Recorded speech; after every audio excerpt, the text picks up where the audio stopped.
guys! So, welcome to the vlog. I thought I would actually start this vlog while I look nice because usually I start these vlogs looking like a hot mess. But I actually look really nice right now, if I do say so myself. So hi, hello, what's up? What are y'all reading right now? I am about to start reading Black Queen Speeding by Alex London. I was so shook because I thought this was coming out in October because the ARC that I got says October. So I put this in my October book pile. And then a couple of days ago, I saw it all over Twitter and people were like celebrating the release. And I was like, what? So I guess the release date was moved up and it's now out. So I need to read it because I got an ARC of it and it sounds really good and I want to review it. It is a high fantasy with a gay couple and like something about birds. I don't know. It sounds really cool and I'm excited. So I'm gonna start reading that. And actually now that it's already out, I can probably find the audiobook, which is great because y'all know I love audiobooks. And that's like one of the main reasons why I don't love reading ARCs.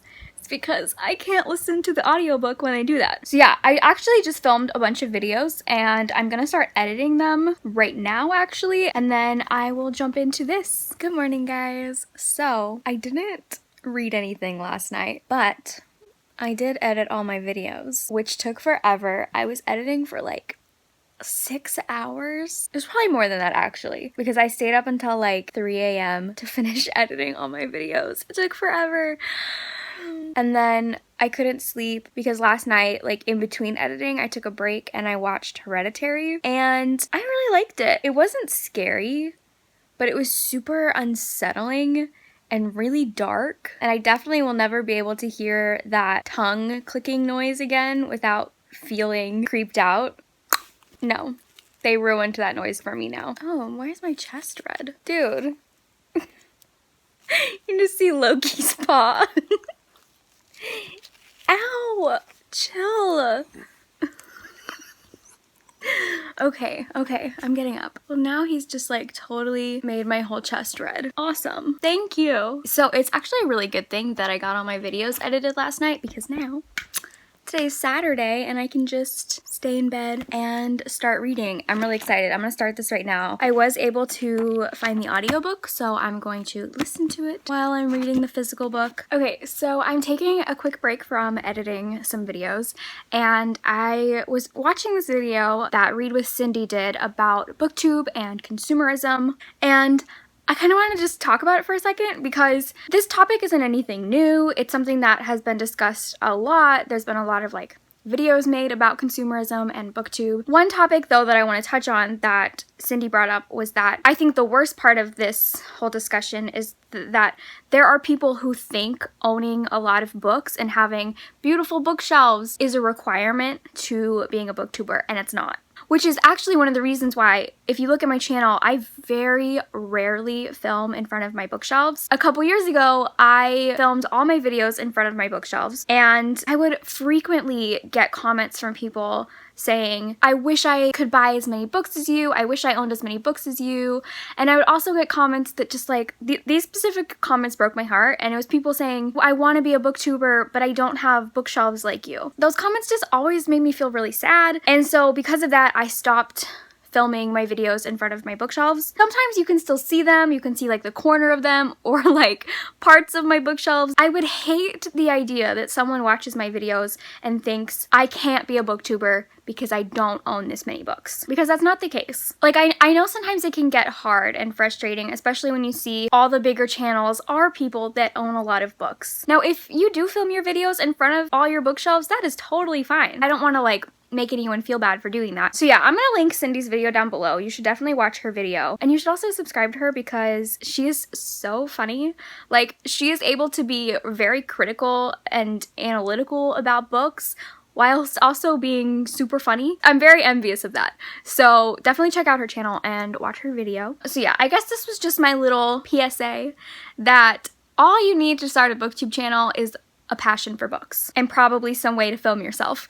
And now I'm gonna go back to editing because I need to get this October TBR up. Okay, so I know I've been talking more about editing videos in this vlog rather than reading, but I pretty much just spent like 8 straight hours editing videos and I am so tired. I'm just trying to get all of these October videos filmed and edited because I've just had such bad luck the past couple years in October. Like, not to get too deep and personal, but the past 3 years, October has literally been the worst month of the year. Just like really bad things have happened to me that, like I said, we don't need to get into. And October is my favorite month of the year, and my whole life I've always done like really fun things during October, and it's just like always just been my favorite time. And so like I have all of these video ideas that I can only do in October. And the past 3 years, if you like look at my channel, I literally just disappear in October.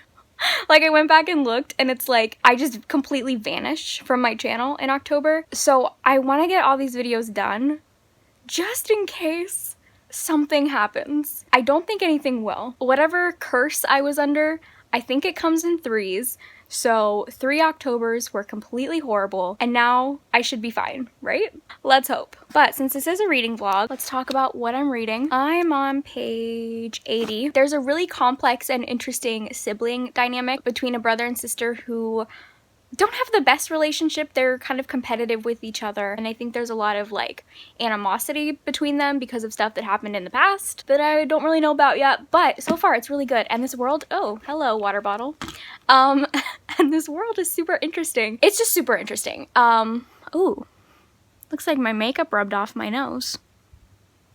Oh, sorry, y'all don't need to be that close to my face. Anyways, so I think right now I'm just going to relax because, like I said, I've been editing videos all day. Oh, actually no, I'm gonna go get a drink because I deserve one. I have earned it. I've worked hard today, and it's time for a drink.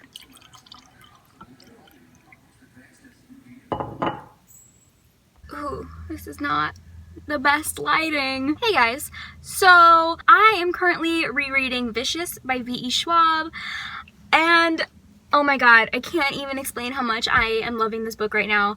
I loved it the first time that I read it, like a million years ago, but I think rereading it now has made me realize just how much I absolutely love this book. I actually just saw V.E. Schwab tweet that all the characters in this book pretty much are Slytherin, which makes so much sense why I love all these characters. But now I literally just cannot wait to read Vengeful. I feel like in the past when I've talked about this book, I usually talk about Victor and Eli's relationship and how complex it is, which it is super complex and it's really interesting.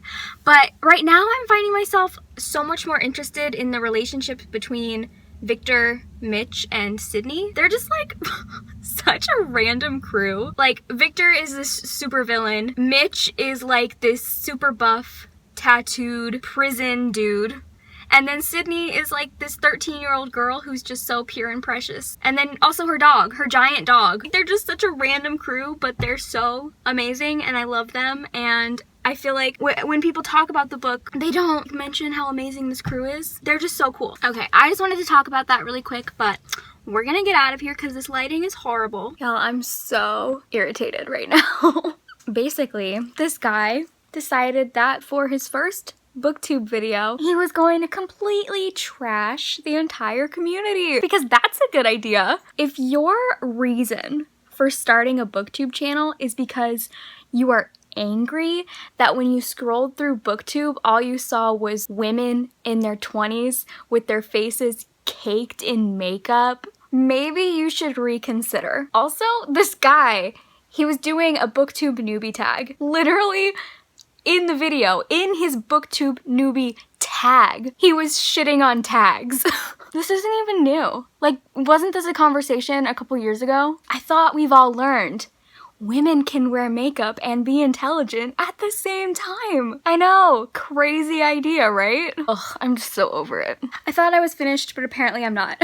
Basically, what is just so frustrating about this video is that the basis for his frustration was valid, and I totally get it. I understand that it can be frustrating to look on Booktube and not see the content that you want. There's a very simple way to go about doing that, and it's to make the content that you want to see. But what is not okay is to completely shit on everyone else in the community because what they're doing and the way that they're doing it is somehow unworthy in your eyes. There are valid criticisms to Booktube, but having a lot of women in their 20s wearing makeup on Booktube is not one of them. Okay, so it is the 1st of October and I never wrapped up this vlog. Let me just kind of sum up what I've read in the past couple days. The only book I really mentioned reading was Black Wings Beating, and I ended up DNFing it. I feel like I might come back to it at another point, but it's weird because there was nothing really wrong with it and there was nothing that I disliked. I was just like not excited to pick this up ever. I feel like I'm gonna come back to this at another time because I definitely think this was a case of this was just the wrong time to read this book. Finished reading Vicious.